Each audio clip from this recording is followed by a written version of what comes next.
workshop, or innovative methodologies, because as we all know, a really important part of being a feminist researcher is usually about our methods. That's what makes us a feminist researcher often, not necessarily always the content of what we do, but the way we do it.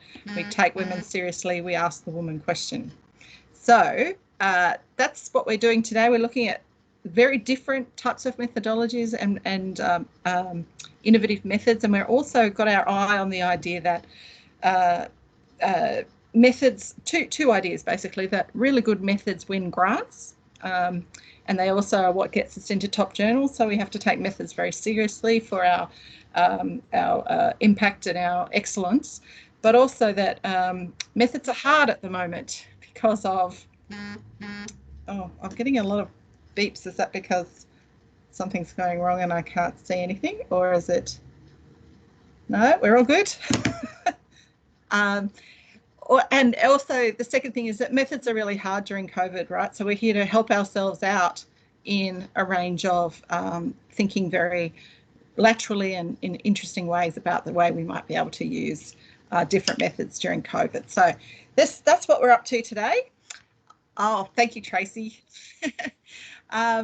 And so we're going to start with Dr. Alexis Anja Carlio. She is a senior lecturer in music and research, and she's a specialist in the politics of arts education with a particular focus on diversity and equity issues.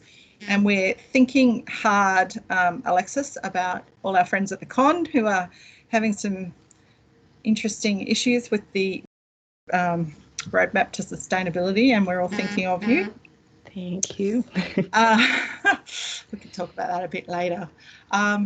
Alexis has published on ethics and qualitative inquiry, exploring the intersections between research practice and artistic process. And she will speak today on the politics of reflexivity and the promise of ignorance in qualitative research, which I love the sound of. Thanks, Alexis.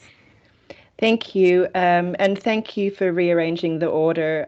For those that came in a little later, my daughter had a dramatic morning, so we've spent a couple of hours in radiology and so on, but she's asleep now. So if drama happens, I will run. But thank you for letting me go first. She should stay asleep.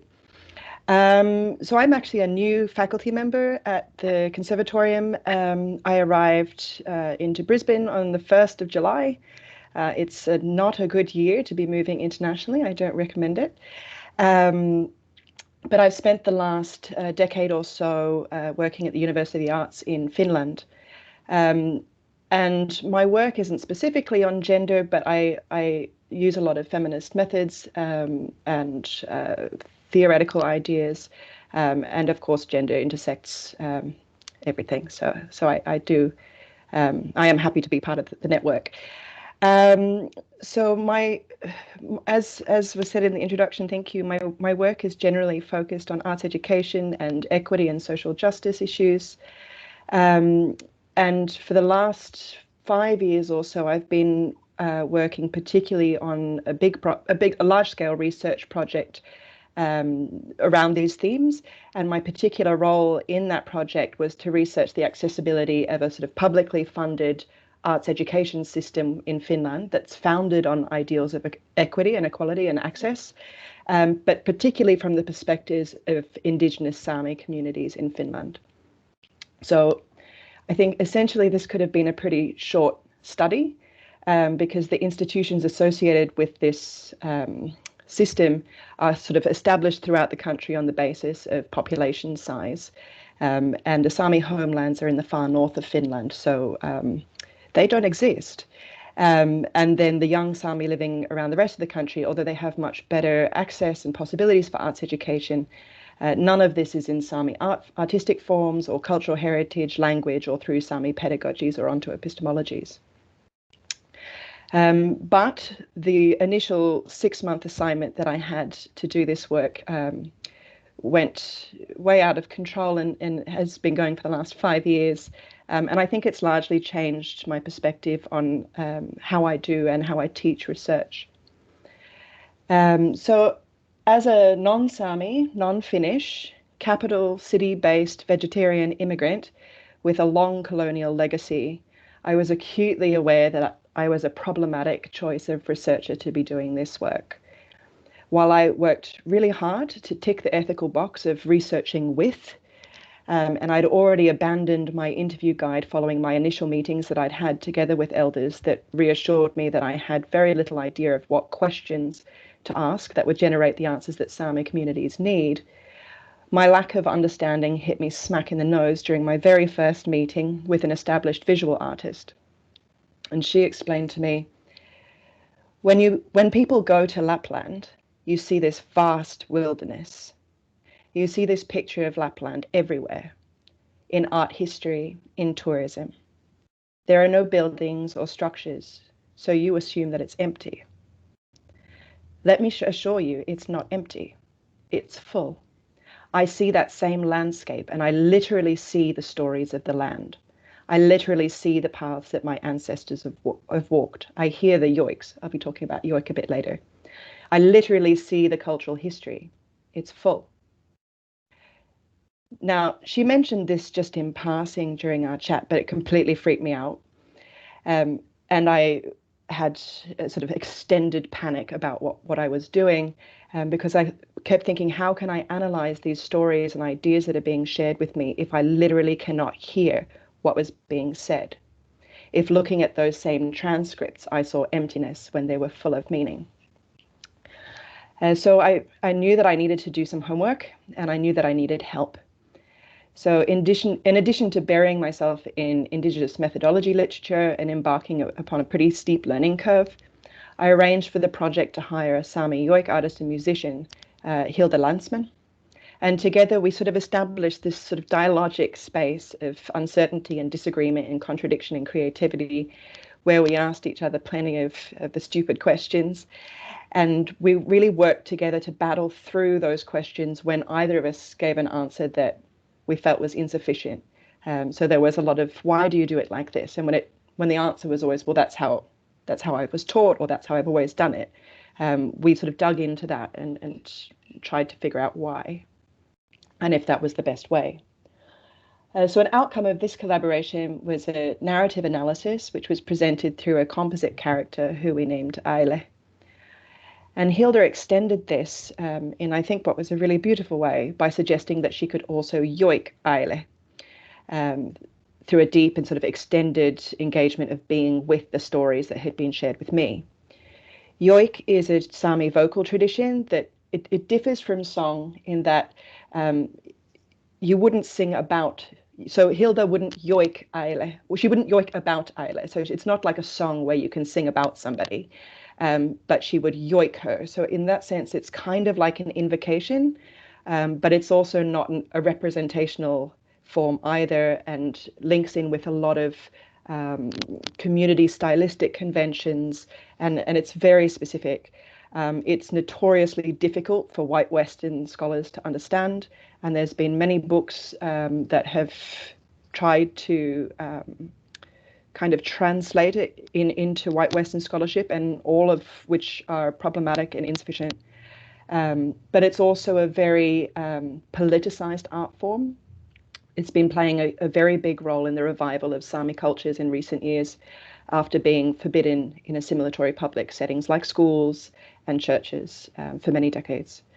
And I think what's important to note is that yoik isn't something that you can make for yourself or something like this. It's something that is given as a gift. So in that sense, we really tried to think about Hilda's yoik for Aile as a way to give back to the Sami experts who had gifted us with their stories as part of the research, while we were also trying to challenge the methodologies of mainstream research practice. At the end of this, I think that we felt pretty good about ourselves, and the research was pretty well received by the community and also by the project. But it was something that we kept coming back to and kept talking about, and not necessarily the research, but the process that we engaged in. Something didn't quite sit with us, and I don't know why we kept coming back to the conversation between me and Hilda, but that's where we kept landing. So I dove deep into the literature, and I also met pretty regularly with Hilda, because by this time I was one of her lecturers in research methods, no less. But we sort of kept this discussion going of why did we do it like that? Was that the most responsible methodological approach? And why are we still thinking about it? And most of the guidance that we found advised reflexivity in research process, and also after the research process, after the sort of research output has finished. And amidst varying, although often vague definitions and contexts, relations and research approaches, reflexivity was kind of heralded as this golden standard to aspire to and uphold. So going through this reflexive work and with the benefit of hindsight, it was quite easy to see things that we could have done better, mostly relating to issues of interpretation and authorship and voice and place and our right to include, yoik, or domesticate it in a sort of academic journal setting. But after going through all of that reflexive work, we still didn't see what it would do. So there was a next step that was somehow missing. And I kept thinking that this is doing nothing much more than alleviating my own white researcher guilt. And I kept coming back to Linda Tuhiwai-Smith's observation that research is one of the dirtiest words in the Indigenous world's vocabulary. And I couldn't help but wonder that despite all of my good intentions, am I still doing dirty work? So wondering whether reflexivity could be a pathway to radical social reconstruction, even within my small methodological academic world, I came across Paddy Lather's characterization of ethnography as a ruin, a space in which scholars are repeatedly confronted with necessary failure in order to move beyond wrestling with representation, blurred genres, and the ethics of the gaze, and find their way into post-foundational possibilities. And I started to wonder, well, is this promise of reflexivity in ruins? And although there's probably many aspects to this, I've explored two in depth. So one is reflexivity as researcher introspection, and the second is reflexivity as apologia. So I think when restricted to researcher introspection, through things like positionality statements, which at least in my field in music education is becoming more and more common, so including those kinds of introspective statements without considering the politics of knowledge that the researcher is enculturated into and contributing towards, I think that reflexivity risks reinforcing the structural inequities of the academy, a context that's profoundly saturated by colonial assumptions and practices which define and characterize the conditions of academic and intellectual endeavors. I think that it also reverses a foundational sociological promise that we no longer have knowledge of the self through relatedness with others, but rather come to know the other only through better knowing the self. So I think that I sort of hit this wall that reflexive work can't result in a more ethical research relationship or more equitable research process, but rather continues to serve as a means to define and confine the other through this kind of academic domestication of difference. I don't mean to say that introspection is just navel gazing. As the feminist slogan of the 60s reminds us, the personal is political.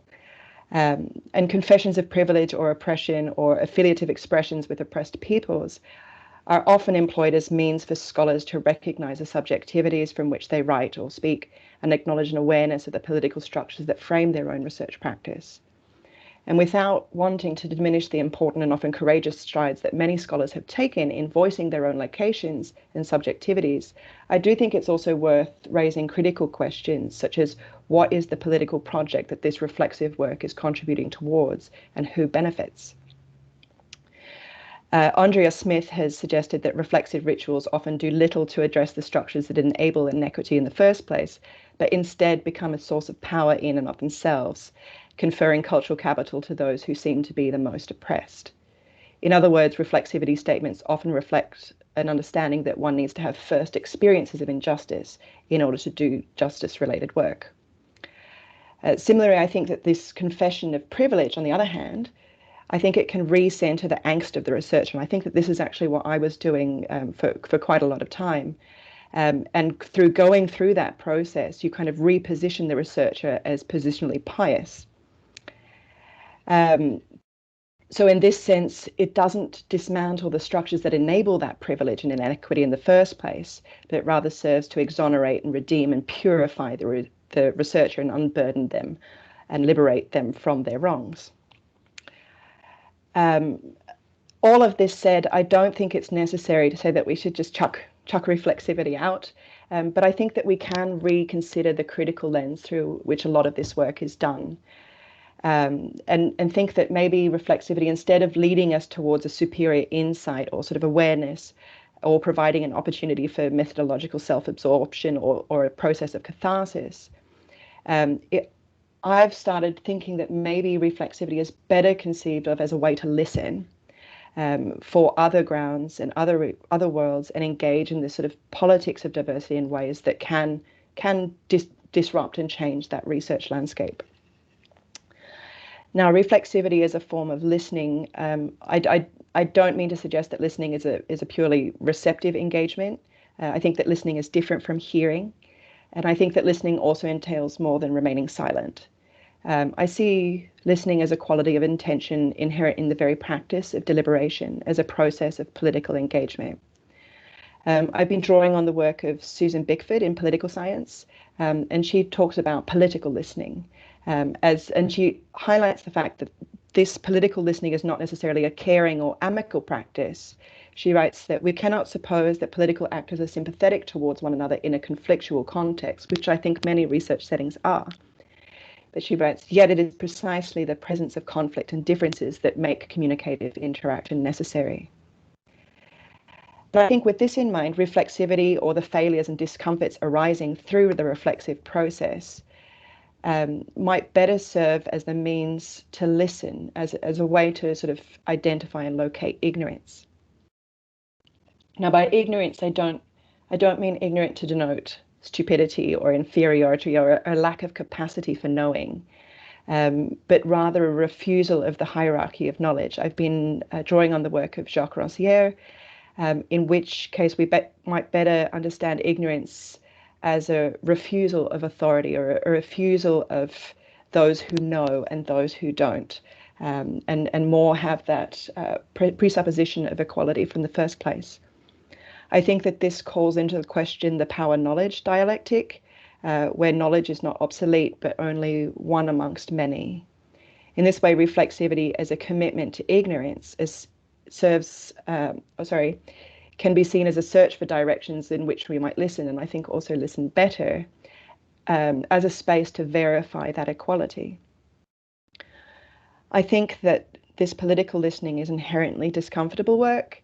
It requires the unsettling of norms and values and disruption of established hierarchies, and transforming the researcher self in often unpredictable ways. I think that the virtue then does not lie in reflexivity per se, but that in the ignorances that the process of reflexivity might locate, and the opportunities for relational learning within those spaces. And I think that such a commitment to ignorance is not one of resignation, but one that is strong and one that is generous, requiring honor and courage. And I thought I'd just leave you with some words by one Sami musician that was not a part of my research, but I've since been in contact with her, and she's also a yoik artist, that I think is a metaphor for how I'm conceiving of this research work and reflexive work. And she's writing of the tree line, which is where you go so far up in the Arctic that the trees kind of stop growing. So everything grows more horizontally, and you get more shrubs and mosses and lichen. And it's a very different landscape. And on the surface, it looks very sudden. You have a whole lot of pine trees, and then suddenly it's this rocks, and sort of it's all flat. And I think that this is a really nice metaphor for research, in that it's not a linear path from unknowing into knowing. It's not it's not a sort of point of no return, and it doesn't suggest that we have the right to know everything and everyone. Rather, the sort of researcher's path through unknowing, sort of seen through this metaphor of the tree line, is much more blurry, and there's leaves that fall where they may, and lichen and mosses that grow across the borders, and it's something that's constantly changing. But I'll just read a little bit of, it's very short, I just need to find it, of what she writes about this tree line in her album notes. I just thought it was very beautiful, and it just sounded like how I thought about research. So she writes, the tree line is about diversity. The many, many trees are the ones creating the beautiful unity. Many of us live with several mother tongues, cultures, identities. Why isn't the norm shaped as a tree line? Here borders are to be crossed. Here opposites come together, equally worthy of existing. Here the contrast rises, showing the beauty. Here the conflicts begin, if I fight the divisions. Here the eye realizes the perspectives. Here the yearning finds peace, with one foot on either side. Here the storm gets its power. So I think that those words for me, and this idea of research tree line and being able to look to one side and then look to the other and walk back and walk again and look differently and see, I think that summed up what I'm trying to do as I go forward. Thank you. That's beautiful. Yeah, this idea of what should you ethically research on in terms of your own lived experience? What are you allowed to do? It's very difficult. I struggle with it a lot in my work, and it's something I often think about in relation to work on human rights that pertains to First Nations Australians. And I've recently been in Sweden and saw a big exhibition on Sami lifestyles, it was called, or something very odd. That's extremely powerful. I'm sure people have lots of questions to ask you. I think because we might lose you, we might let people ask you questions right now, if that's okay with the other speakers. That would be great. Thank you. Just briefly, yes, there's a lot of dinging going on. A lot of us are struggling with these issues of. It's ongoing, isn't it? Yeah. When I first was working as a researcher in East Timor, people used to call the researchers the same word as the miners, because we were all extractive industries. It's really stayed with me. All right, first question. Who's got a question? Pop your hand up or just get stuck in. There's actually a really, speaking of extractive industries, there's a really lovely book by a education scholar called Aaron Kuntz called The Responsible Methodologist. That sounds like and he talks a lot about data extraction and truth telling and things like this. His new materialism. It's a great book. Well, I mean, I was thinking a bit about Catherine Grant's work as you were speaking as well. Struggling with, I mean, we're all struggling with a lot of these issues, unless I'm dealing with the rights and responsibilities of 48-year-old women in Australia, in Queensland, in my suburb. It's a bit tricky, huh? Okay, I'm not seeing any questions here, but maybe people are overwhelmed. It might take a bit of time to soak in. I mean, I think what I really like is that some practices you cannot translate. They are out of your... I mean, Makarata is interesting for me. So the Uluru Statement from the Heart has this concept of a Makarata Commission. Mm-hmm. And I got excited because it translates in some ways to a transitional justice mechanism. But it actually doesn't. It's actually not translatable in a neat way. I think we just have to sit with it. Yeah, I might say, in case people are interested, because I guess people are also thinking, so 3 of my relatively recent publications, one of which is coming out next year, are basically a reflexive account of all of my research stuff-ups as part of this work. So I put the second because it references the first, and then the next one will come, and then I need to stop and do something else. But I think that a lot of the references that I used in talking about this can be found there. For instance, in terms of reflexivity and my challenges with it. So, yes, and you know, find some. I'm always concerned about, you know, trying to signal virtue rather than deepen understanding. Okay, so yes, that's right. I think so. I think I used to think if you were reflexive enough and empathetic enough, But, you know, to be a knowledge producer is to be someone with power, that we need to accept our position as power holders. I think a lot of us are coming to terms with what it means to be in terms of grants as well. You know, who do we include on the grant, and in what capacity do we include on the grant? And so we're making ethical decisions about our research all the time. Yeah. What we choose to study, where we choose to publish it. Absolutely. I just noticed that Simone had a question, and yes, Simone, I think it is about how researchers live with this ambivalence. But I think in that it's also, and maybe this is part of the ambivalence. It's part of recognizing the sort of historical and political context in which we're working, and that we are enculturated into that, whether we like it or not. That's how we've learned. It's how we work, and thinking what that means in terms of knowledge and understanding, especially of minoritized or marginalized communities, and their knowledges and their understandings, and how we can privilege that in a space that historically has not conceived of science in that way. Even within sort of qualitative or post-qualitative paradigms, there's still limitations as to what is science and what is folklore, or what is belief and what is method. And these are questions that I'm wondering how reflexivity can actually fulfill its promise in making these changes. And I don't think it's easy. It's something I'm still working with. And I think it probably changes with every research engagement you have, or even with the same person, in different times that would develop over time. And I think that's why I quite like this tree line, because it's not something that's fixed. It's a way that you can go back and look from different perspectives and cross and then go the other side. And it allows for much more of this ambivalence and messiness.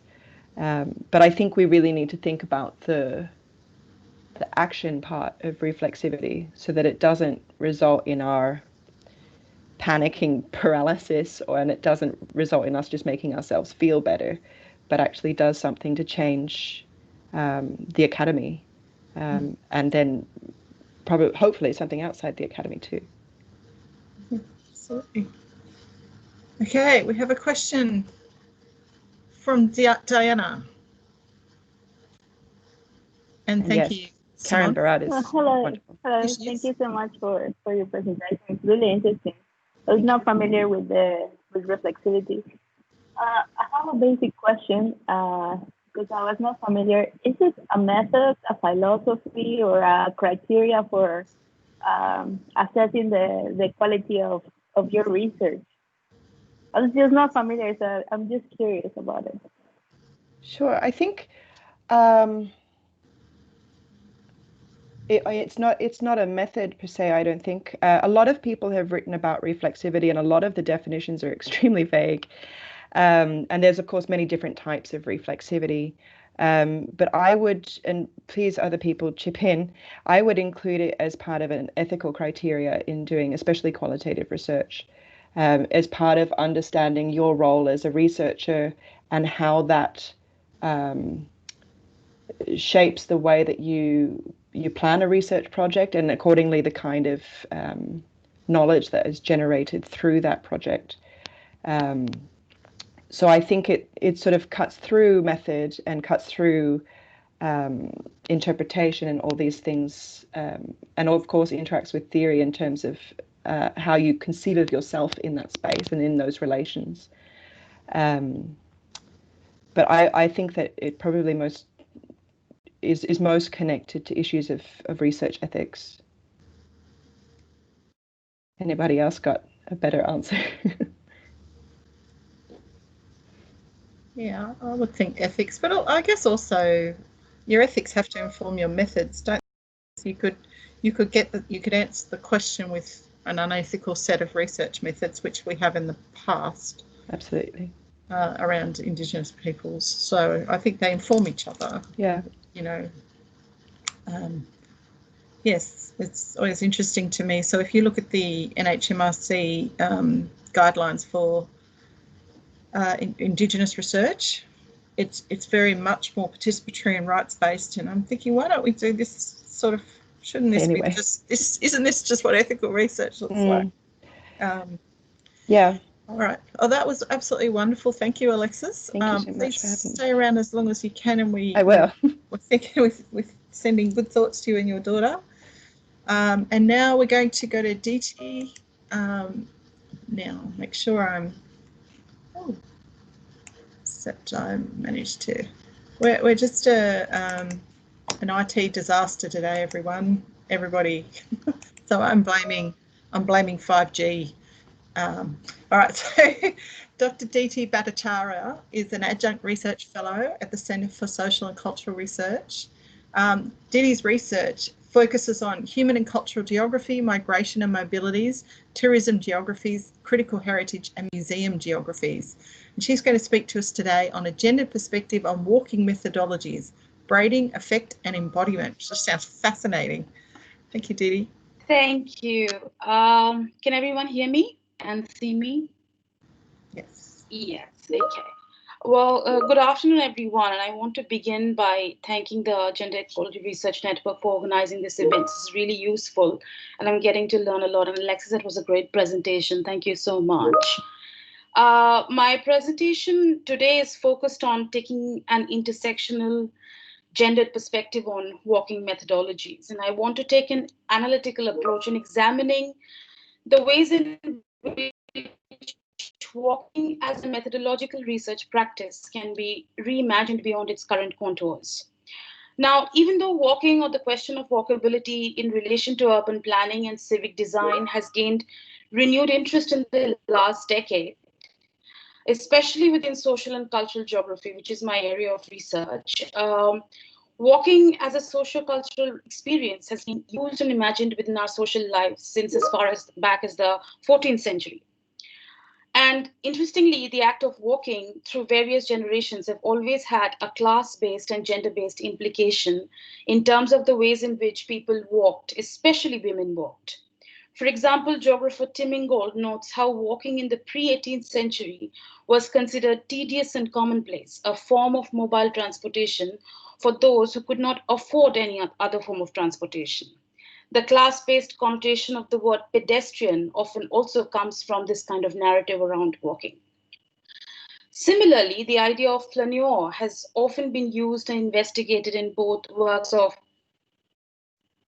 literature as well as later by cultural theorists such as Walter Benjamin, Henri Lefebvre, Michel de Saussure, and poets such as Baudelaire and Wordsworth. But a lot of these works have privileged the masculine experience of these accounts. Feminist criticisms have taken place of how the idea of flaneur especially privileges the masculine gaze, because women who walked like flaneurs in streets were primarily viewed through a sexualized and commodified lens in public spaces. With the new mobilities turn within sociological research, walking studies have received sustained attention, both as a methodological research practice and as an active form of transportation. Building on mobile method debates explored by feminist geographers, artists, and urban planners, walking has been explored as a research method that accounts for fleeting moments, chance encounters, and complex affective entanglements. Examinations of how walking as a research method has also demonstrated how it is both continually assembled as a social phenomenon transformed by shifting spatial and temporal contexts and engaged in binding different things together to create new realities. Although there's a rich assortment of creative and academic inquiries into how walking produces complex experiences around mobility and affect, and the influences of wayfaring design on pedestrian experiences, there's very little discussion on how difficult walks or experiences of walking in unwalkable spaces inform walking as a research methodology. Walking as a research methodology has the unique potential to engage with the agency of material objects, to evoke its brute thingness, its there-ness that words cannot often convey. It has the power to register and appreciate what geographers and theorists Nigel Thrift and Ashamin in their broad, very vast body of work on non-representational theory have called affect economies, along with social and political economies that are continuously informing our trajectories of wayfaring. I suggest through my current body of work around walking and in this presentation today that the current theoretical reflections on walking as a research methodology is reaching a stage where we reconsider how these affect economies can be reimagined in ways that disrupt normative and privileged conceptualizations of walking. I suggest that we need to rethink how women's embodied experience of difficult walks that are facilitated through effective registers of trauma, violence, fear, insecurity, informs these questions of walkability. Numerous feminist geographers have discussed the ways in which female bodies move through cities and how the relational politics of such movements renders body, the material objects, and the city space as a narrative device. In this sense, the peripatetic act of walking often functions like a network, weaving and braiding affect and embodiment through these narratives. It is in this logic of continuous movement that walking enables and renders it as a potential research method. But there seems to be a lack of academic reflection on the ways in which embodied experiences of walking, embodied experiences of immobility, strandedness, stuckness, pain, labor, difficulties often propel walking as well. So, is walking as a research methodology only useful in spatial dynamics where certain preconceived and privileged definitions of walkability are in place? Urban planner Anne Fawcett, in her article, What is a Walkable Place? The Walkability Debate in Urban Design, invites us to rethink how the equation between walking and walkable places is essentially privileged, and it does not take into account the incidental nature of practice that is intersectional and diverse. So what is it like to use walking as a methodological tool in relation to difficult walks? The purpose of this rethinking is not just to be a bit more inclusive, a bit more diverse. It is evident that the potential of having an intersectional conversation around race, ethnicity, gender, and disability, if we can redefine the boundaries of walking as a methodology, are infinite. However, thinking through the praxis of conceptual frameworks, methodological innovations, and lived experience, it is interesting to see the ways in which accounting for the difficult experience of walking through the affective registers of impermanence, insecurity, liminality, and fear makes walking an interesting research method. Our recent experiences with the lockdown as a result of the pandemic has demonstrated the importance of walking in multiple ways. Here in Australia, the short pockets of walking that we were able to indulge in were characterized by emotions of respite, well-being, freedom, and a sense of being everything normal for a short while. Simultaneously in India, the lockdown process unfolded one of the worst Micron Crisis that the world has witnessed in recent times. The monstrosity of the crisis was amplified by the long, impossible walks that women, temporary migrant women, had undertaken when they had to leave the city to go back to their homes in the villages.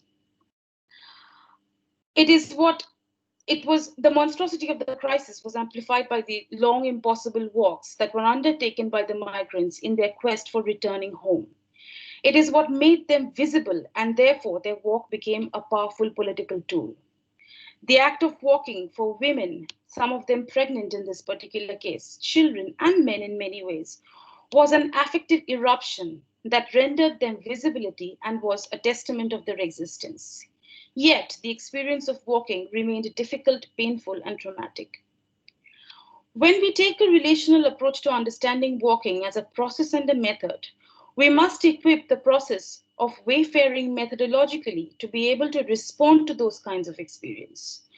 From a feminist materialist lens, it is not hard to understand the ways in which these women created walking assemblages of pain and liminality.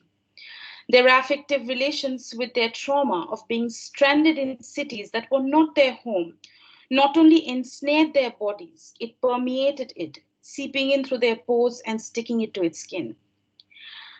I have used the Micron Crisis as an example from South Asia, but this kind of rethinking of gendered implication of difficult walking is also evident if we remind ourselves of the recent violent sexual assault that occurred in Melbourne last year on women who were walking in parks, suburban sidewalks at nighttime. Of course, there are questions of the gender politics of women's safety, public spaces, and the ways in which they unfold in different geographical contexts, for example, Australia and India. And these questions are at work here. But if we think what walking as a process and as a method can do here, we need to address questions of difficulty, insecurity, liminality, the difficult stories, as much as we focus on walking as a well-being, as a health-related activity, which seems to be the dominance in walking studies at the moment.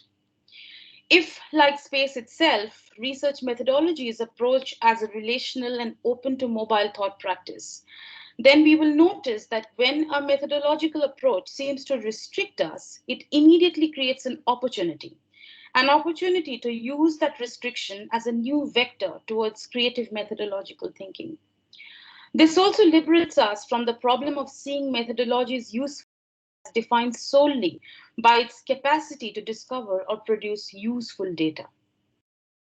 When we think about questions of considering walking as a methodological tool, perhaps we need to think of affective registers, the pre and the post of the material conditions and the socio-psychological condition that cause the walking. In one of his works, geographer Peter Adey, in arguing for a relational politics of immobilities, notes that there can be no movement without context, without something to push off from. Drawing on sociologist John Urie's work, he points that there has to be some kind of holding, some friction for some things to happen. This is perhaps a fertile line of thinking for us to imagine walking as a methodological tool. Therefore, I suggest that it's perhaps useful to think of walking as a method that can be reimagined as a milieu. And I use the term milieu in the ways in which French philosophers Deleuze and Guattari has used. And this is primarily drawn from my PhD thesis work, but I'm using it in different contexts, especially in gender-based walking research at the moment in my current publications.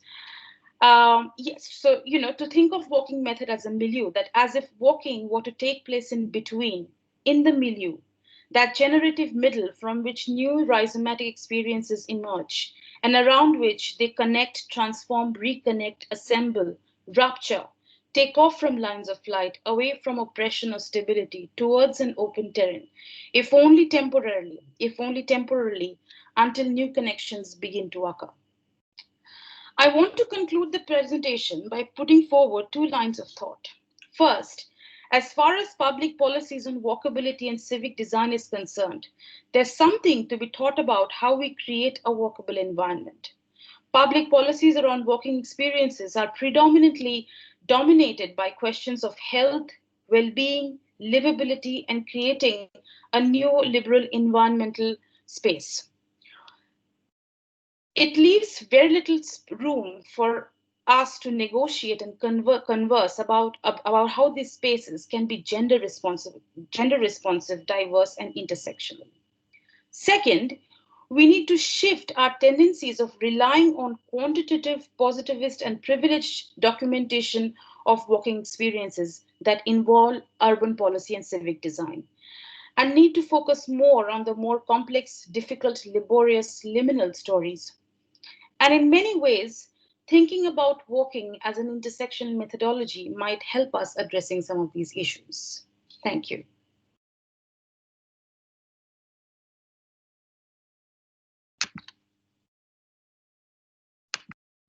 Thank you so much. Yes, I have literally never thought about walking as a methodology before, and that's so interesting. Thank you. I think this mobilities research has turned to thinking about mobilities is so interesting in lots of different ways. So I'm finding it very useful to think about COVID that way. Who is mobile and who is not. Gosh, this is a very rich methods seminar. So please send me through your questions. Sarah's got a question. Please, Sarah. Thank you. And just as I wanted to ask my question, there's someone doing power tools at my window. I'm so sorry. I hope you can hear me. That was amazing. I really loved that. I've loved both of these presentations. Thank you. I've got a question about, hang on a sec, this is terrible. Can you hear me? I have a question. Thanks. I have a question about how do you study walking then? How will we study this in the context of, at the moment, I'm thinking with the lockdown, and how do we observe and how do we know what we're observing? So you were talking about the migrant walks in India, and I was watching that as well. And I was wondering, how would you suggest we study and analyze those walks and know what we're observing? Does that make sense, Diddy, what I'm asking here?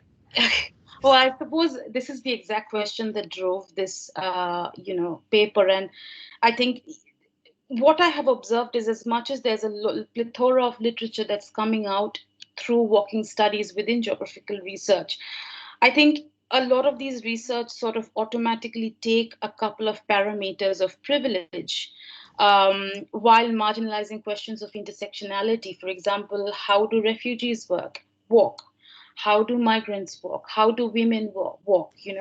And I think being able to sort of already think of how these stories would inform when you're on the field helps in sort of questioning some of these important questions on how do we document, because there has to be, drawing on from Alexis's presentation, there has to be reflexibility as a researcher while you're on the field as to what your position is when you're documenting someone else's work, and what privileges and what parameters of marginalizations are at work when you're documenting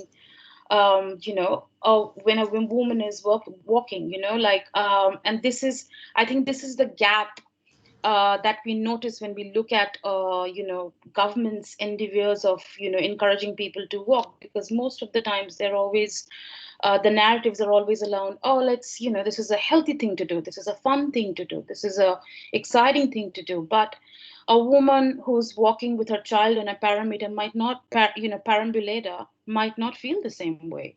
There are serious questions of body work, labor, trauma, of not being able to have other options, hence the tension between immobility and mobility that needs to be included when we are thinking of doing walking research.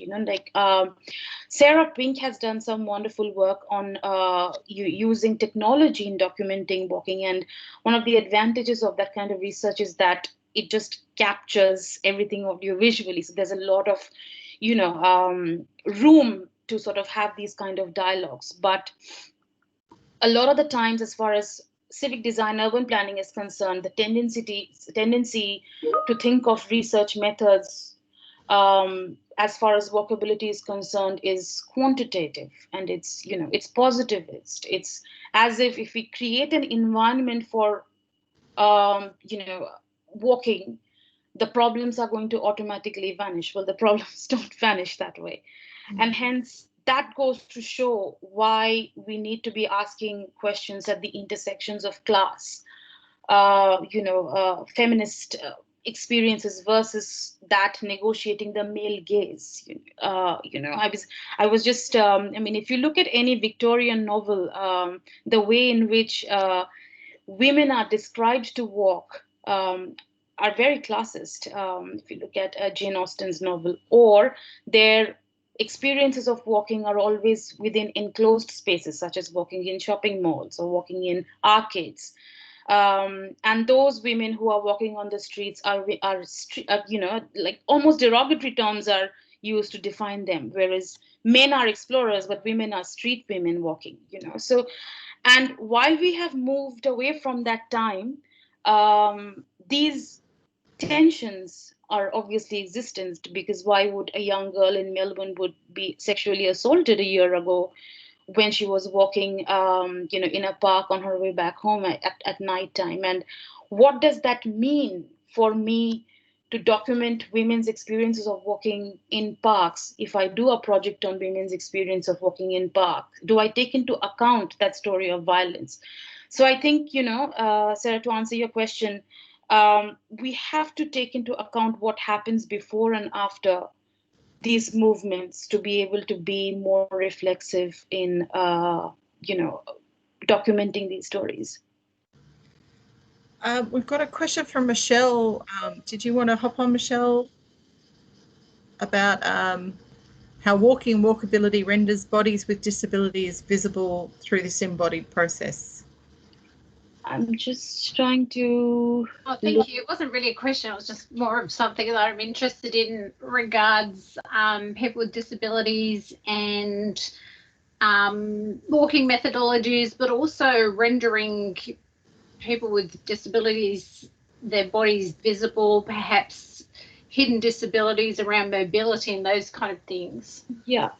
I think some really interesting research has also come from areas of health and well-being and psychology, where walking and wandering within the context of dementia has been explored, and how these experiences of movement are often sort of used with a negative connotation, because you have dementia, you're going to walk, you're going to get lost, and sort of that sort of narrative. But a lot of research is coming out in terms of showing how these sort of approaches need to be revisited, and how their perspective or how their embodied experience of movement and what that means to them. So I think within the disability context as well, I think we are too much focused on our interpretation of what people with disabilities might be going through while they undergo the tension of walking and not being able to walk, instead of documenting or asking questions about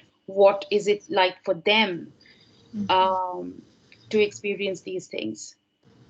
Thank you very much. We're going to have to move on because we've got 3 more brilliant speakers. But that was fantastic. For our first GERN grant retreat, we had a walking methodology that we didn't even know that's what we were doing. We went and we were planning on it again. So we will design it with a lot more sophistication this time. We're talking about this idea of a research practice as well. It's popped up in the chat. Now, Simone, I'm just checking on your slides. Have they been able to be loaded?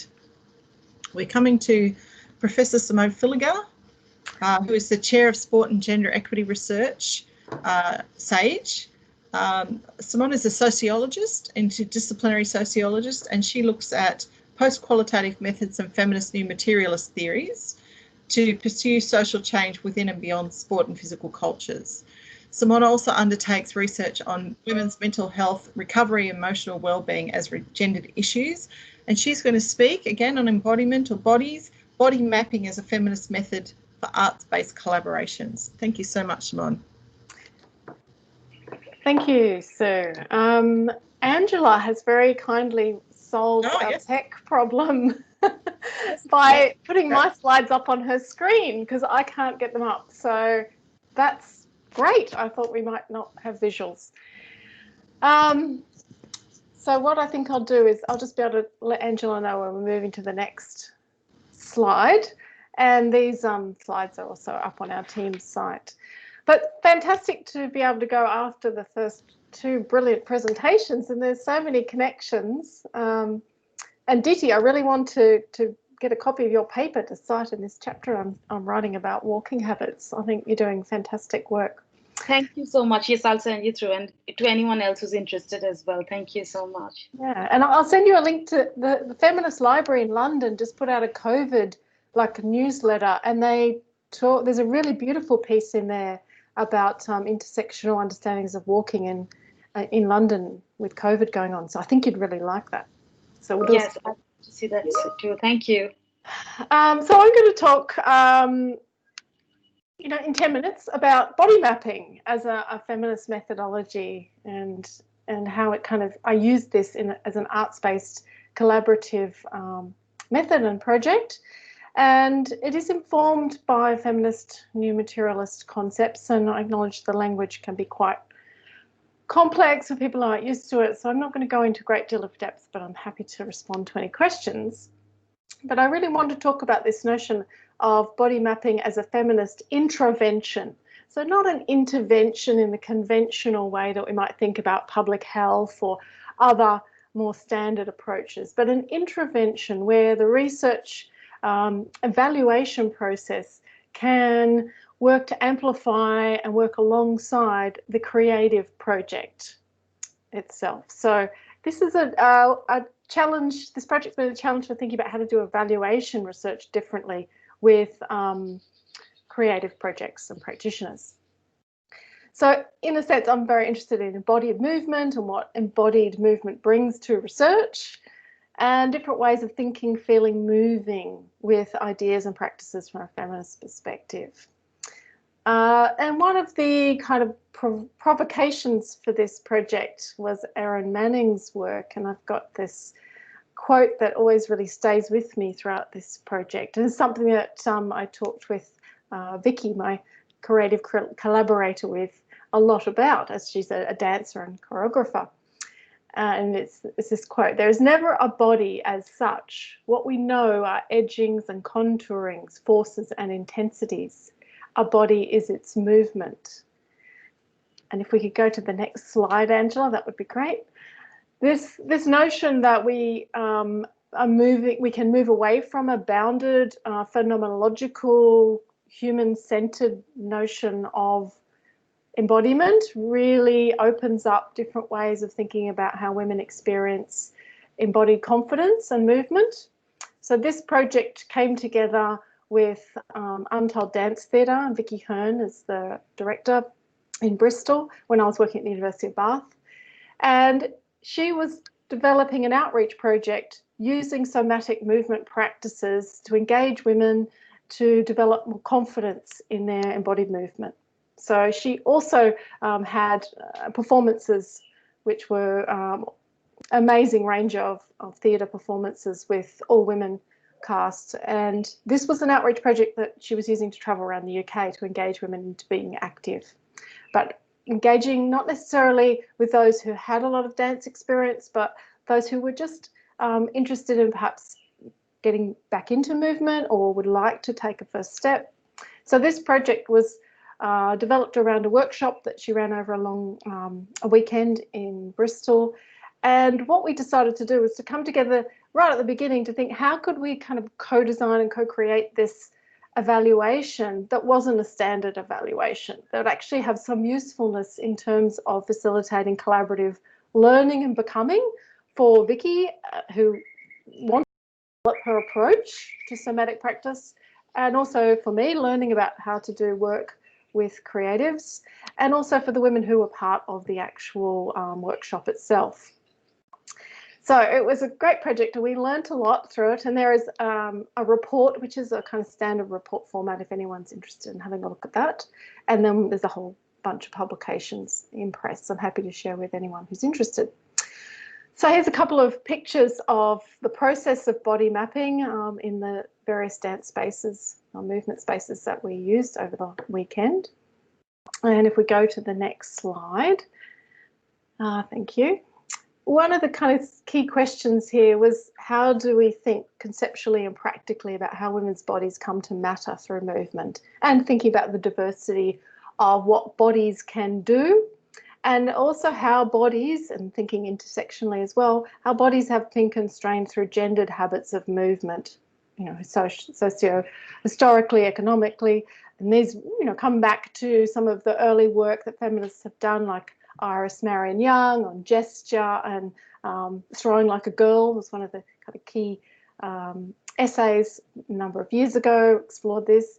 How do we think about the ways in which we embody self-protection and responses to the masculine gaze, as well as acknowledging all the ongoing effects of trauma and violence, sexism, racism, homophobia, transphobia, everything else.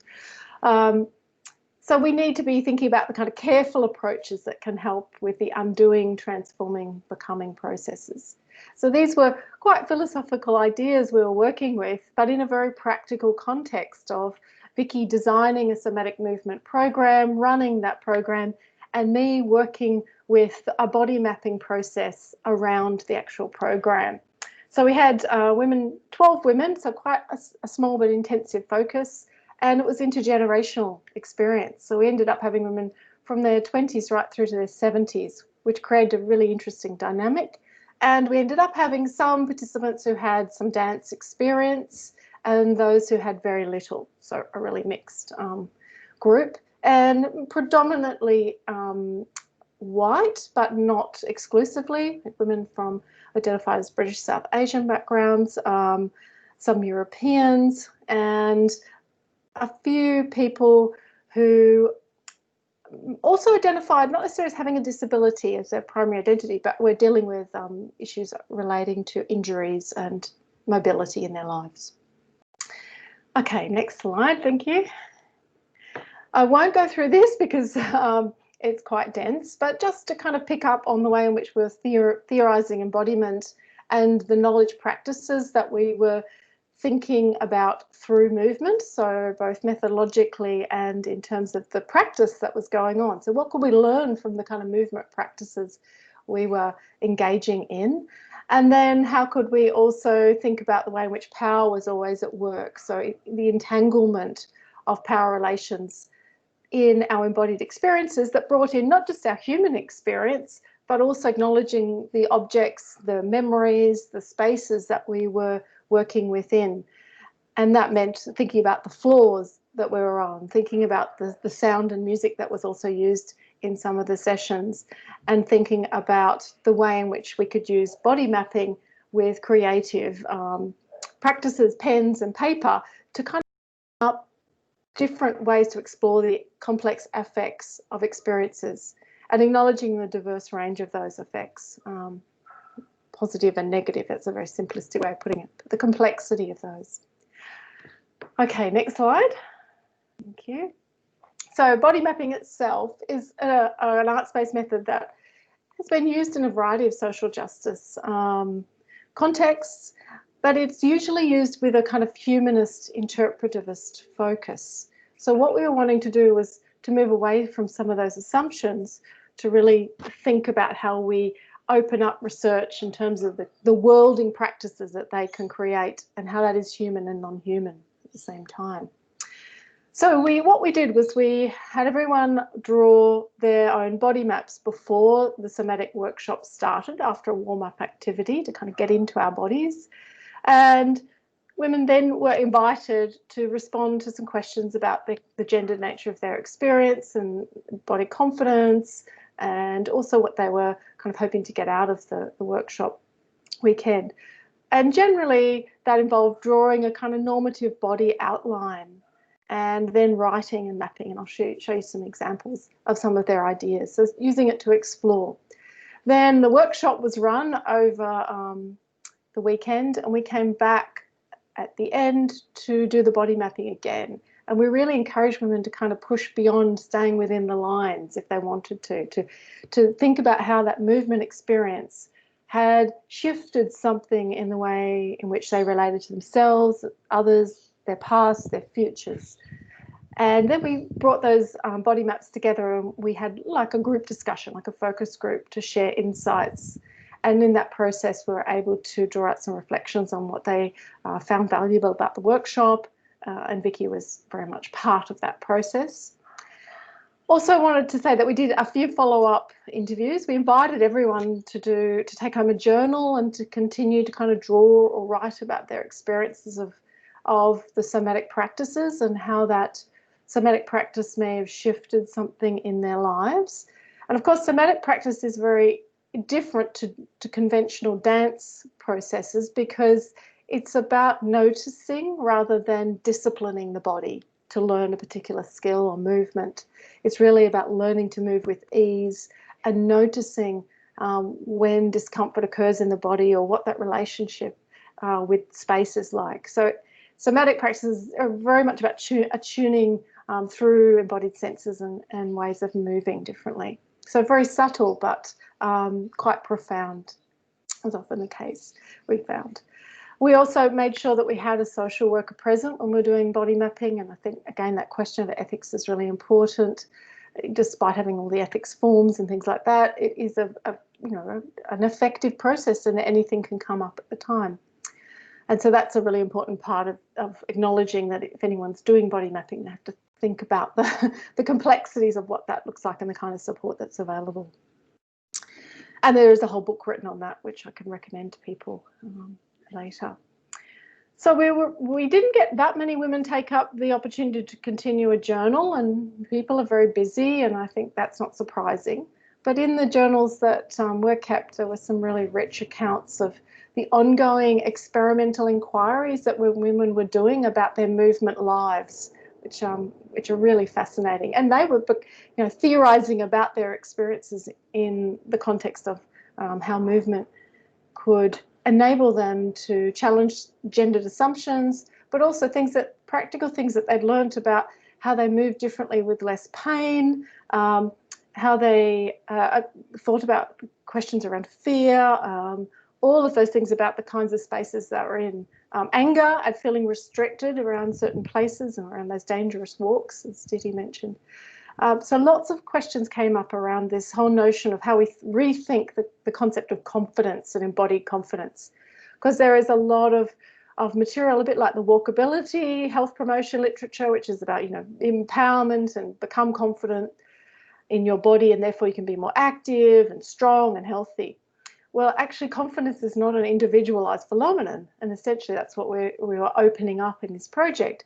It's tied to a whole lot of affective intensities and gender power relations, the shame, the pleasure, the fear that governs women's lives in a variety of ways. And that is tied to kind of gender normativity, heteronormativity, racism, colonialism, all of those really important material discursive effects that regulate something as simple as moving with ease. So a lot of learning came out of this process, and the Untold Dance Theatre were able to then kind of take some of that into modifying and developing the outreach workshops that they were doing, and also importantly apply for more funding from the Arts Council to continue their important work. So hence we had to write the report, which provided a kind of qualitative evidence base. At the same time, we're trying to do something theoretically innovative and quite complex that policymakers don't tend to really want to engage with in much depth. So we had to think carefully about the way in which we could represent the work. All right, and I should have some images coming up in the next slide.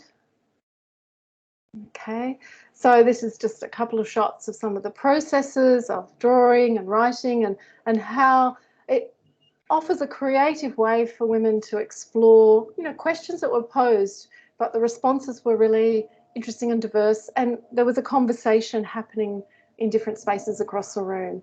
And at the end of the workshop, the collective conversation for me was a really powerful one. And if I were to do this differently, I would have loved to have had more time to put all the posters up around the room and to kind of celebrate that artistic creation and have the powerful affects of those images come to the fore, to have women curate that space collectively. So we might be able to do that in a future project. Next slide, please. Okay, so just a couple of examples here. The first one here, we have Jenny's poster. She's a woman in her late 60s writing about her legs as her friends and carrying her shopping and feeling strong, and also feeling that her brain is very good, that she values that part of her body. But at the same time, she's drawn a lot around the affective intensities around her stomach and body image issues that even in her 60s continue to haunt her sense of embodied movement. So what is, I think, really valuable about these maps is that they enable the multiplicity of our gendered subjectivities and relations to come into play, to be visualised in ways that perhaps weren't previously thought about. So they become intelligible in new ways and provide new insights. And then the next two maps are the same woman's maps. Madra, she identified as British Asian background, and she wrote a lot about the intersection of racism and sexism in her life. And her two maps are before and after the workshop. So we have the one in the middle, which is before, where she's really mapping out the impact on her sense of embodiment of these power relations and how tension is an example of the way in which her embodiment was limited. And then after the workshop, she decides to completely deconstruct her map and also has some kind of feminist fun with this process. Does my bum look big in this, and do I care? So being able to think about the way in which gendered normativity could be undone in aspects of her lives. And then she was even questioning, what do we mean by gender anyway? So lots of really rich conversations came out that I don't think would have come out if we had just done a standard interview. Next slide, please. Oh, that's another one, an example of how some women decide to move away from the conventional body map format of tracing an outline. And this was, I think, really interesting because, in a sense, I think what they were doing was kind of a new materialist feminist theorizing through artwork here of the way in which movement can shift subjectivities and enable different moments of becoming. That kind of what emerges in the middle of doing research. It's very interesting. So lots of comments on these about, you know, challenging gendered expectations and enjoying learning from the freedom of movement that it affords when you're not completely governed by worrying about what others think, so that other orientation as well. And should be a final slide, I think. All right, so returning to you know, what we could draw from this project, as well as the actual experience in the moment of reworlding women's experiences through body mapping and through somatic movement, is that, you know, we start to theorize body confidence as a far more complex phenomena than merely a psychological state or something that's located within women and therefore they need to be empowered through, but very much connected to the self-world, self-other boundaries and the micropolitics of gendered movements, which does take us out into other spaces in which movement occurs. But a really important learning through this was understanding how that careful facilitation of movement was so important for women to open up their capacities, and that collective sharing and the effective contagion of that, and women supporting each other through movement, which often didn't necessarily privilege sight or voice, provided another kind of really powerful embodied moment. So those effects were really central to the process of somatic movement and also to the body mapping process.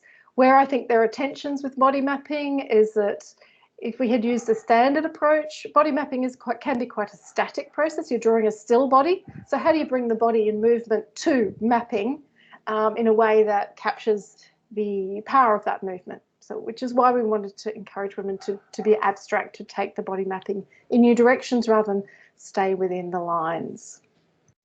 And I've mentioned the ethical issues, so I'll stop there because I know we're pressed for time. But thank you. And thanks, Angela, for your slides movement. Thank you. The slides add a huge amount, so thank you very much for preparing those.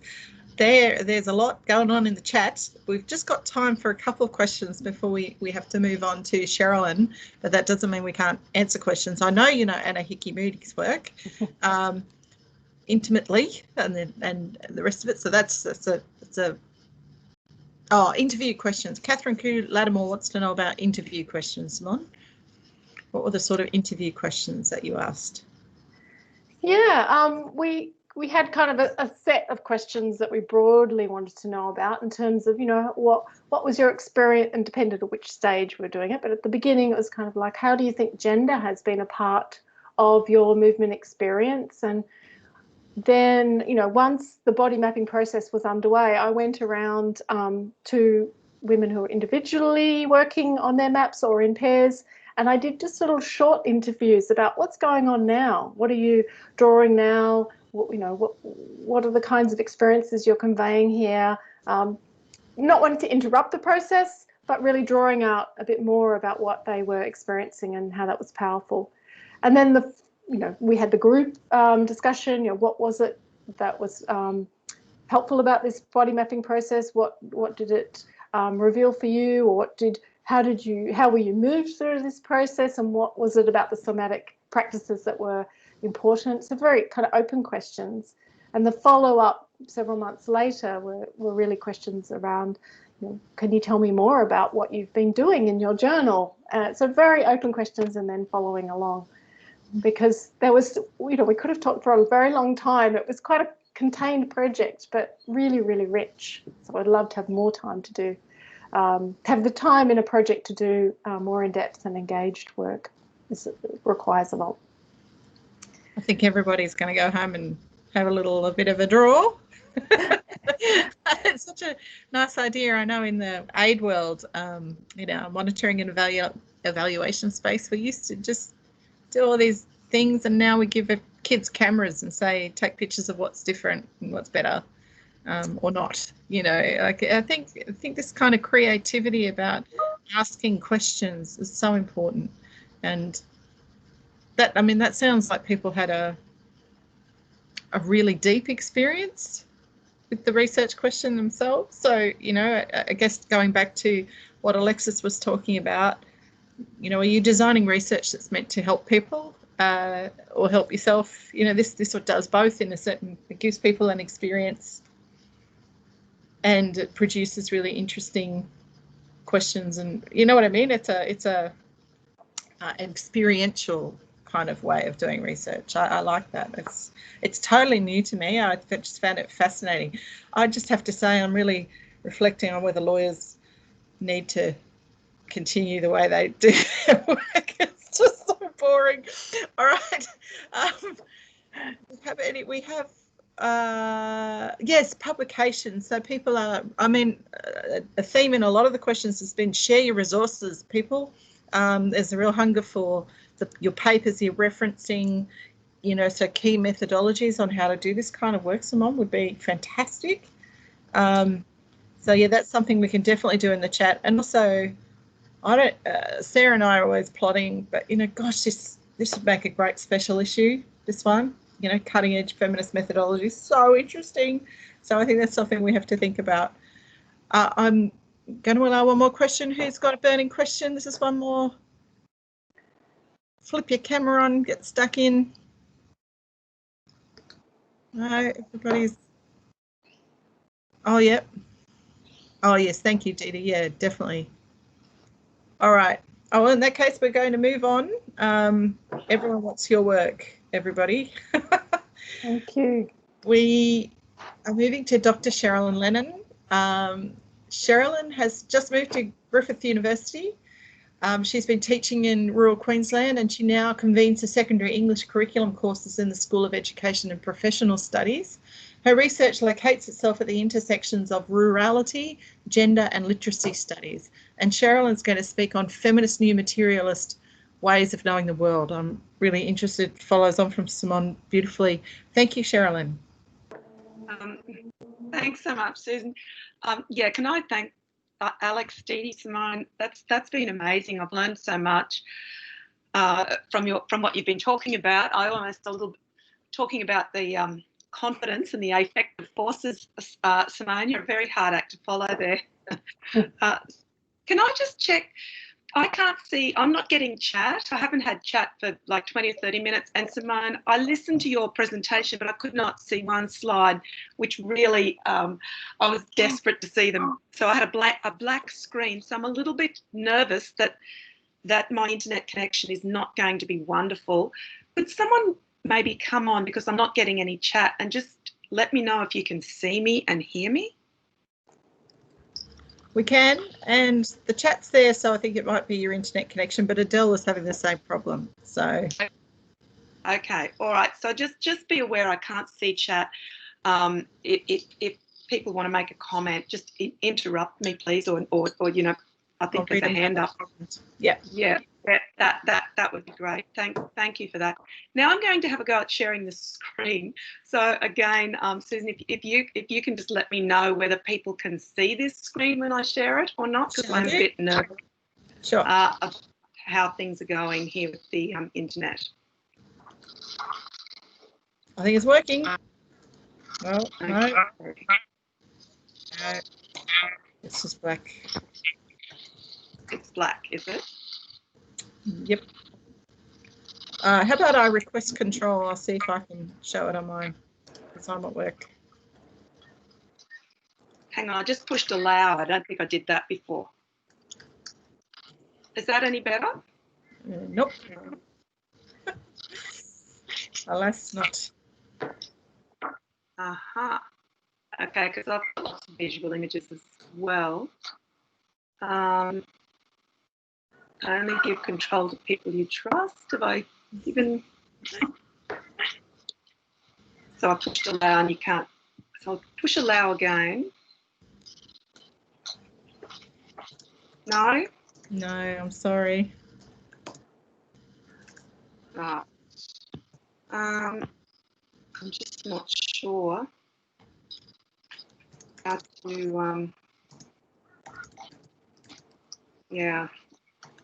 What we might do, Kirsten, do you also have a PowerPoint?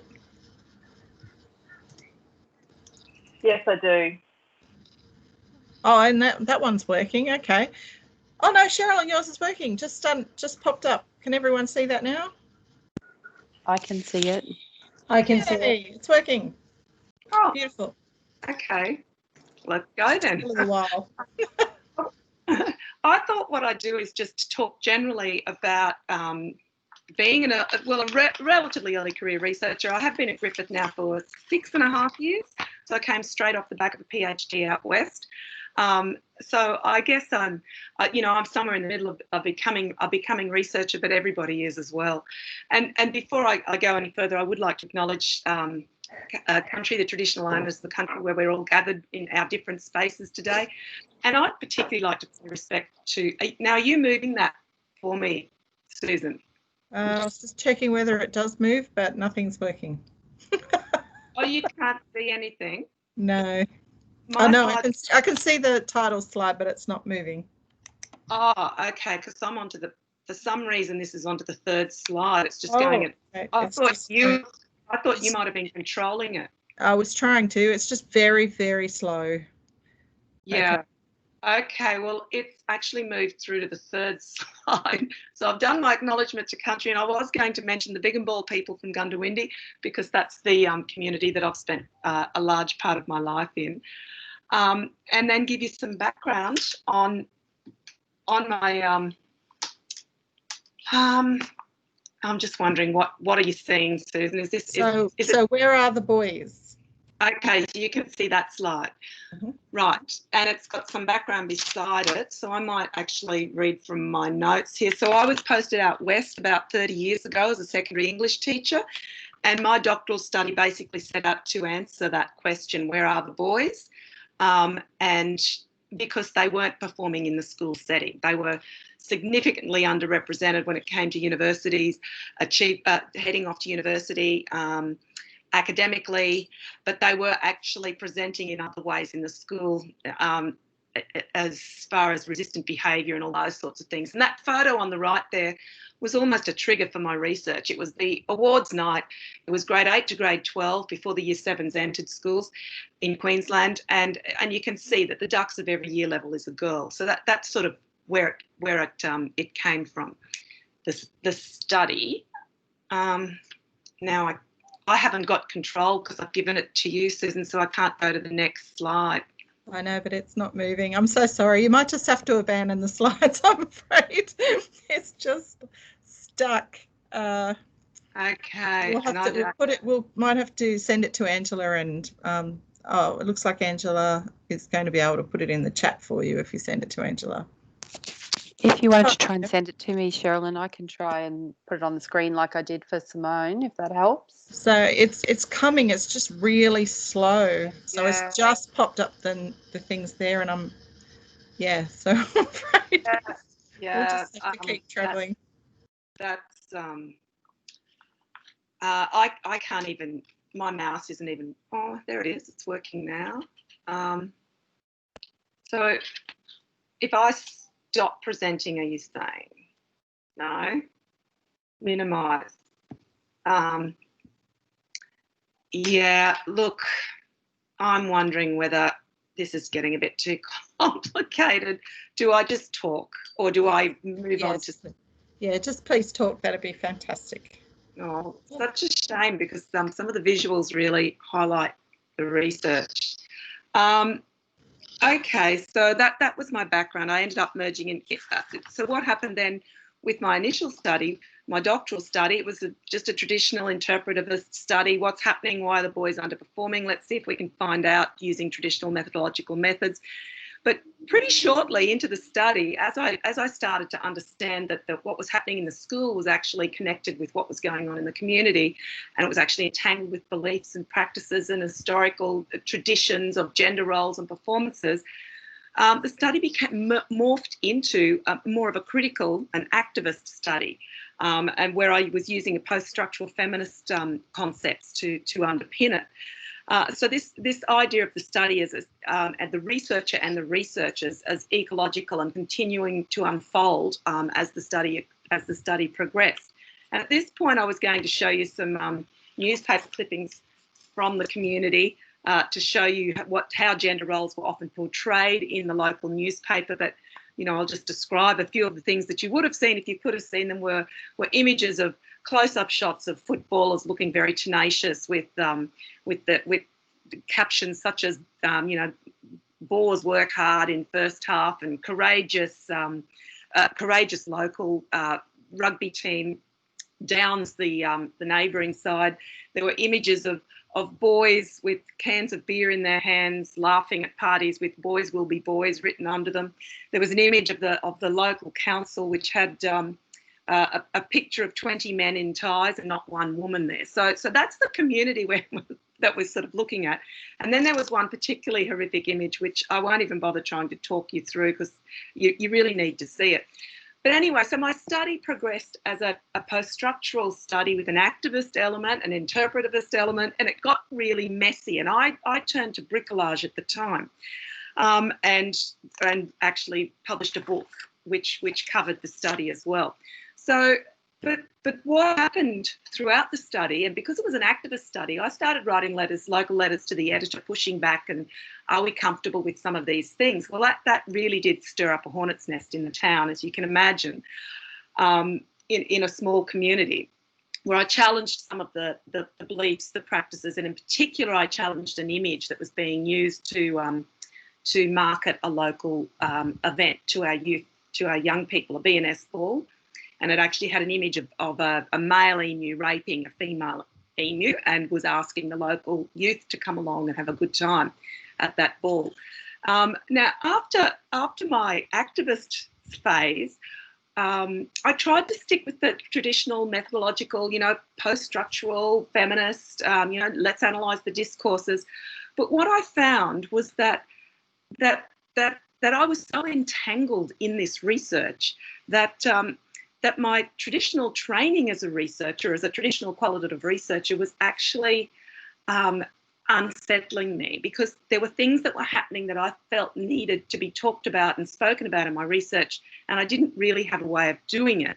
And that's when since I've been at Griffith, I've started looking at feminist new materialisms and some of the work of Sarah Ahmad as well, who writes about how words for feelings and objects of feelings circulate and generate effects, how they move, stick and slide, and we move, stick and slide with them.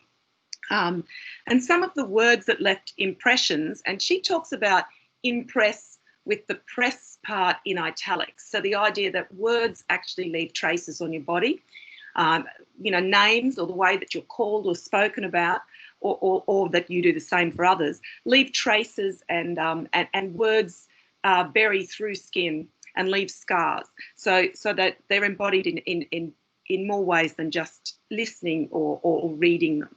So some of the words that left impressions, and that's with sort of press, or scars or marks on me, there were times, and these were words that I've sort of gone back through my study after publishing the book to go, well, what was happening to me at the time? What was going on? What was going on in that community?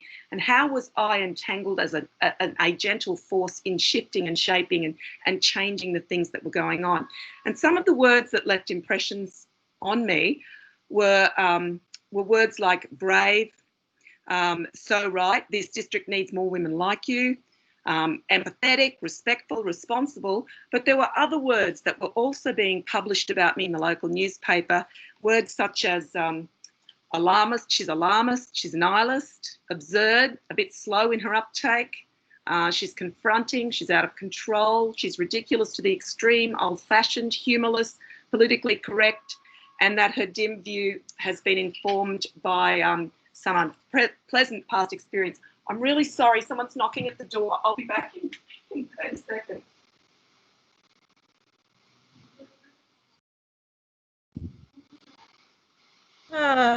I'm so sorry. Sorry, everything's going wrong for me today. And so essentially, my researching started as an interpretivist, moved into critical theory, moved into critical praxis and activism, moved into post-structural feminism. And when I say moved into all of these things, I don't mean in a linear way. They were the earlier learnings were coming with me and becoming pustled into the way I was becoming as a researcher. And then at this point, I'm looking at theories of embodiment and effect, feminist new materialisms, and post-humanism. So some of the things that really confronted me about my research were, you know, how can we argue that the researcher is separate from the phenomena that he or she is observing, and how do we look at scientific knowledge as abstract? Can it be separated from the bodily world of feelings and sensations? Is good research that's meticulously planned and stays its course? Is ethical research assured if the researcher stays within the parameters set down by the ethics department of the university, or are there other forms of ethics that we need to be acknowledging? And if a researcher becomes emotionally embroiled in the research, is he or she no longer able to perform it ethically, or does that potentially add a different type of ethics to what's going on? So that's sort of brought me to this idea of thinking of research as always in the middle of becoming a researcher and doing research. And what new materialist methodologies sort of open up for me is allows me to look at new ways of knowing and showing that acknowledge researcher partiality, complexity, vulnerability, positionality, acknowledge the way that space, matter and affect are playing out and acting as forces, the micropolitics of gender with the macropolitics. Allows me to challenge traditional notions of the researcher as expert, rational, objective, neutral, somehow disconnected from the materialities of the research site. It allows me to descend to the humanist subject and give agency to things such as feelings, objects, technologies, histories, biologies, time in a community, space and matter.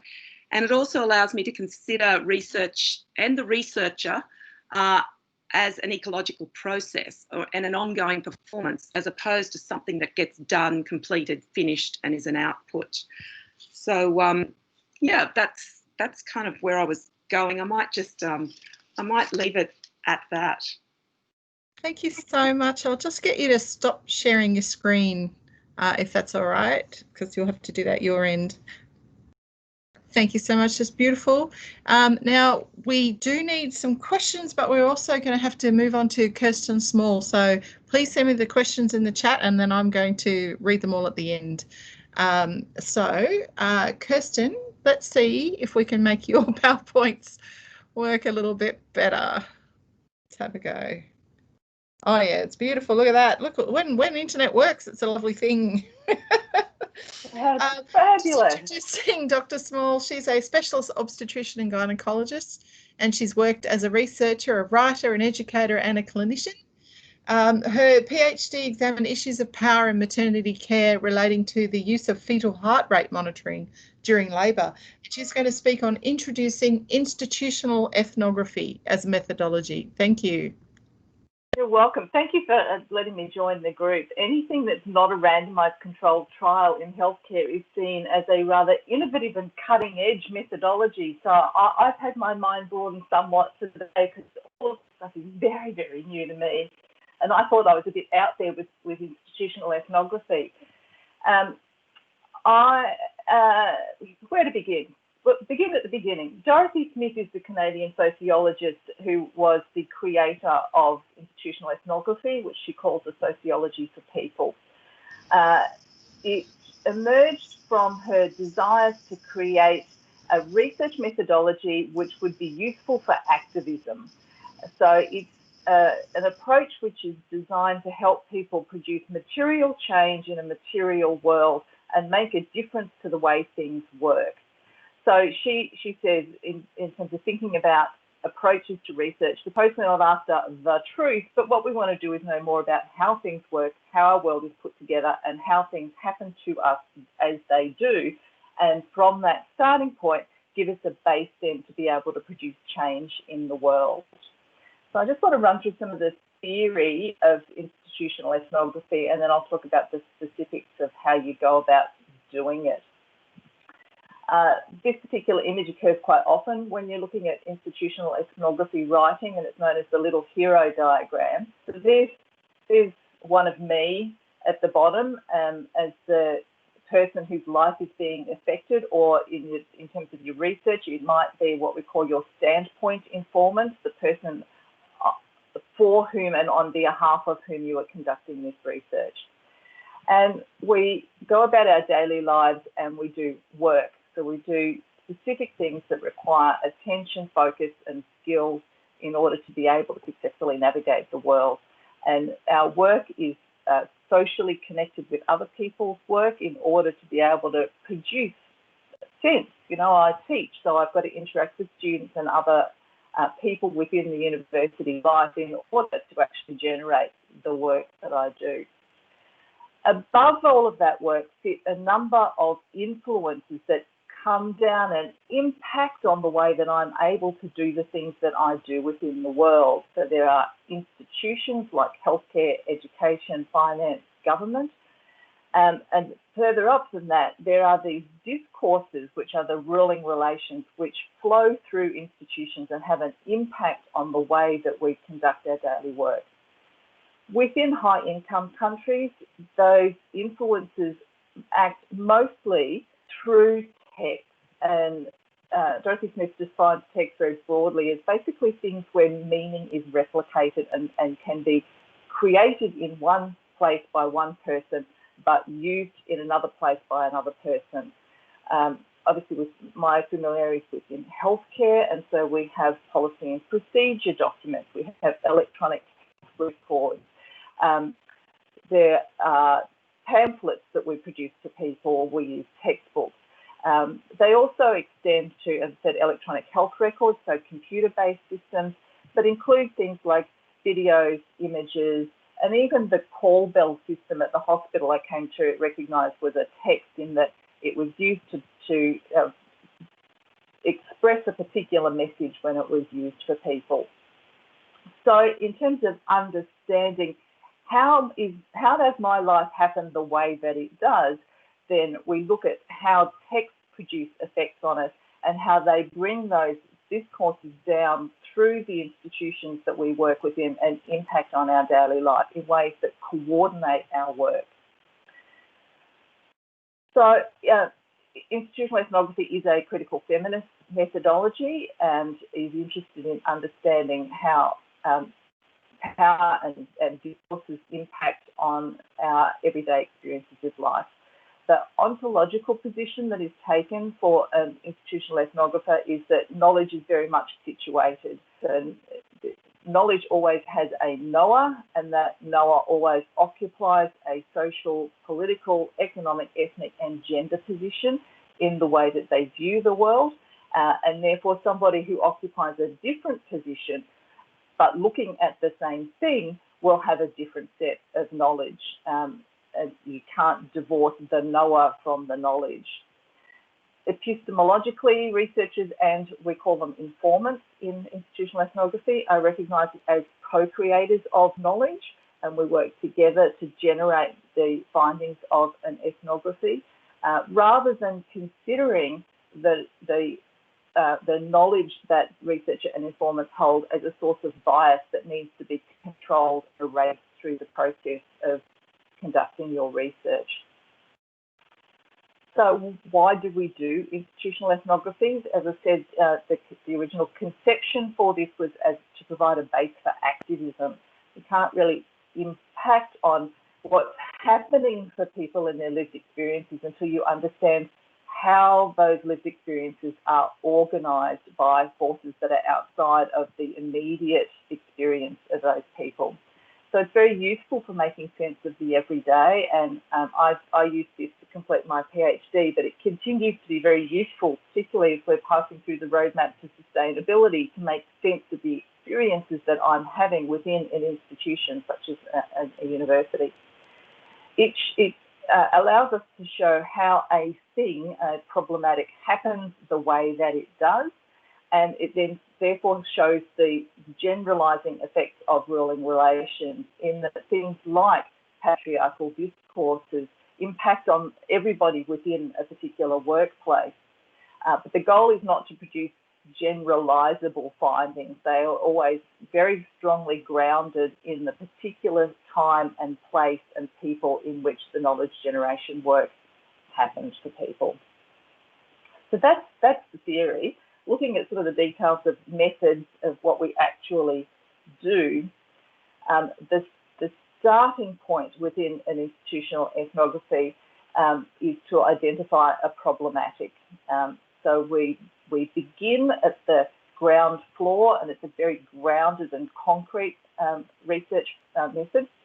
So we start with a particular experience that is experienced by particular people as they go about doing their work. And the problematic is something that chafes or rubs where there's a problem for people, and that problem happens because there's a mismatch between what those people are experiencing and the rhetoric about the experience. So the official accounts within institutions about what's happening doesn't match up with people's lived reality of what's going on. And that provides you then an entry point into the research to ask, how is it that that particular thing happens? Within my own research, there was a problematic which was known as being K2'd, which was a behaviour that happened in relation to the central fetal monitoring system, where a midwife would be quietly getting on with her work with a woman who was giving birth, doing the things that a midwife needs to do in order to be a good midwife, when suddenly people from outside the birth room would come bursting into the room because of something they had seen on the central fetal monitoring system. And that was very intrusive and disrupted the midwife's ability to do the things that the midwife needed to do. So my job as a researcher then was to explain how it was that it was possible for that behaviour to happen. So data collection traditionally in an institutional ethnography takes three forms. While the term data collection has historically been used, personally I'm favouring a movement myself towards calling it data generation to respect the idea that it's not just stuff that's lying around and we go and pick it up, you know, like someone picking eggs up and putting them in a basket, that it is a co-creation process that you do with your informant.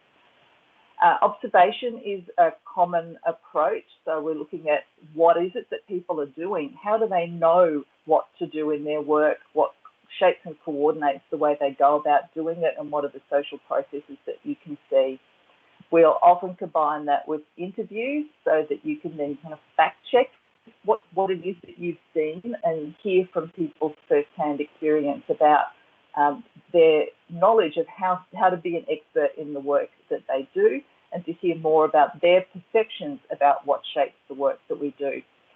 And as you're observing and you're interviewing, you're paying attention to mentions of text as examples of the way that people's work is coordinated. So we look for things like professional guidelines, organisational reports and communications like email trails, things like health records, and we're getting at the text because they help us to identify how social processes are then coordinated in these textual ways.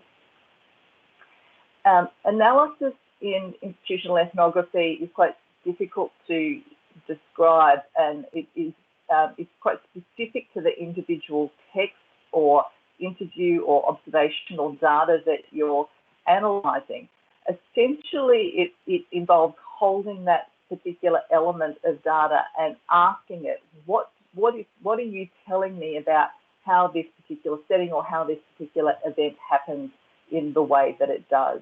So it's an iterative process of looking at the data, thinking about what's going on with the data, beginning to write some stuff down, going back to the data and having another look, and until you can finally kind of make sense of what's going on and get a narrative that you can then present in writing through the thesis. So it doesn't use thematic analysis or fine-grained coding like you would for things like grounded theory. It's a much broader, bigger picture to pick up a sense of how these things are happening the way that they are. In terms of establishing validity or trustworthiness, we've had a discussion about reflexivity before. Again, reflexivity is considered particularly important for IE researchers, and keeping a documentation trail of what you did with what texts and how you reached the conclusions that you did, and explaining that clearly in the write-up of your findings. Obviously, trustworthiness we also achieve by knowing the methodology and applying the methodology in a way that is consistent with what is considered a genuine institutional ethnography.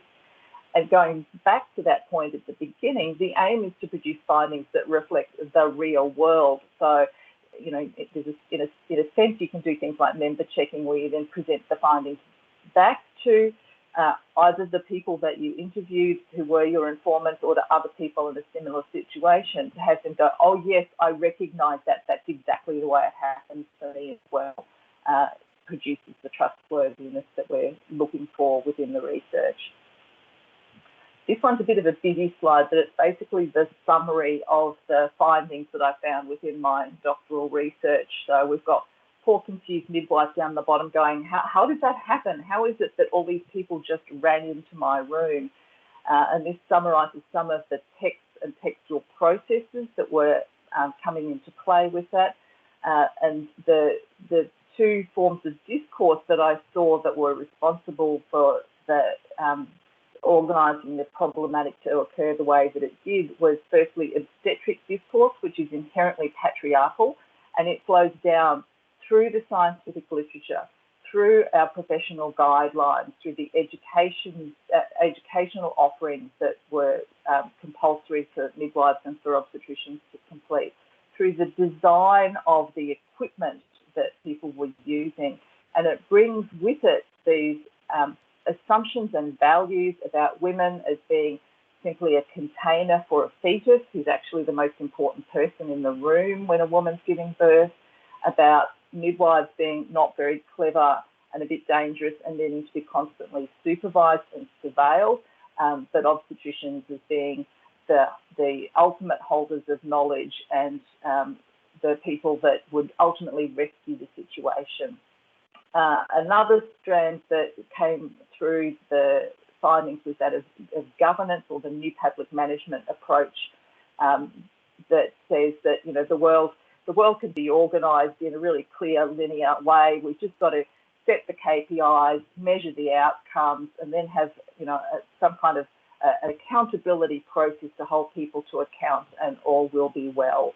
And so that produces this whole pile of extra work for midwives, where their performativity is managed by their ability to complete the documents which the organisation gives them to complete, which actually get in the way of them providing good clinical care for women, and created this challenge where people had to constantly make a decision as to whether they would be with woman, meeting the needs of the woman at that particular moment in time, or with K2 and spending time doing the documentation work that defined them as being a good midwife according to what the hospital was measuring.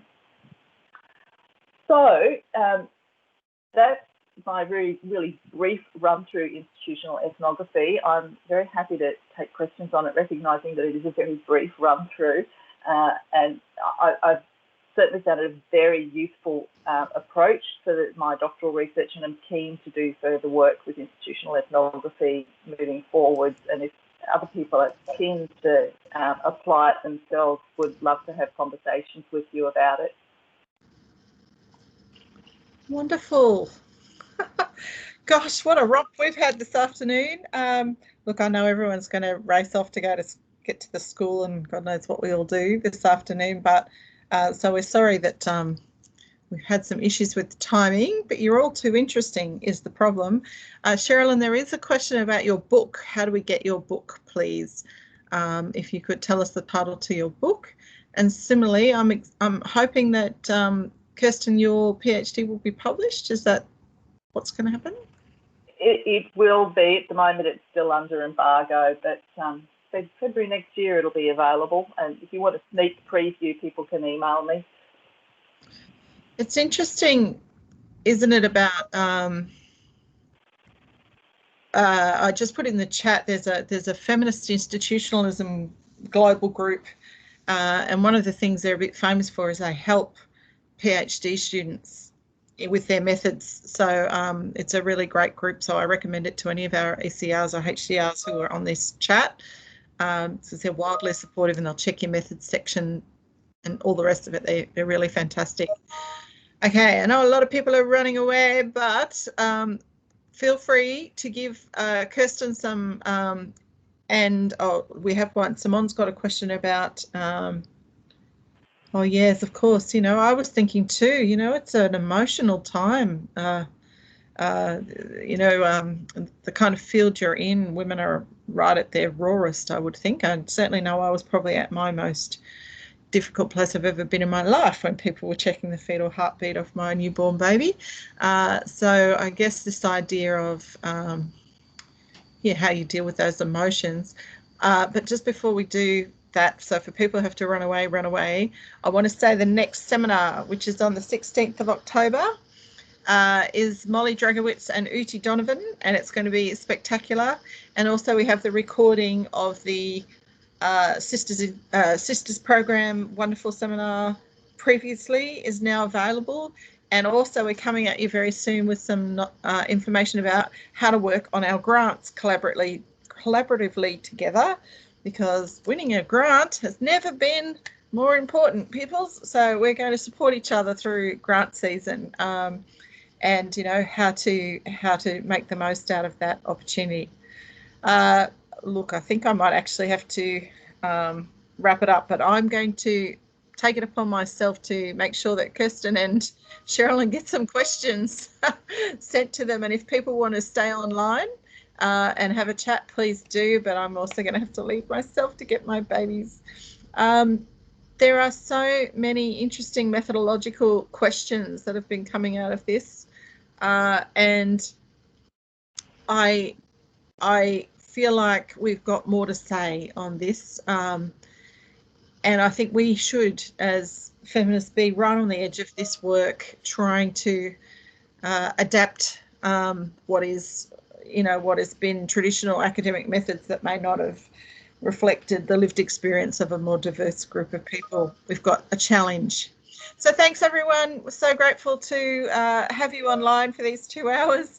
We will have the PowerPoints ready to send around as well, so you will get Cherylyn's and Kirsten's and Simone's email PowerPoint slides. They'll be in the Teams section, so don't worry if you couldn't see it or you had Wi-Fi issues, they will all be available. Thank you so much everyone, and we'll see you next time.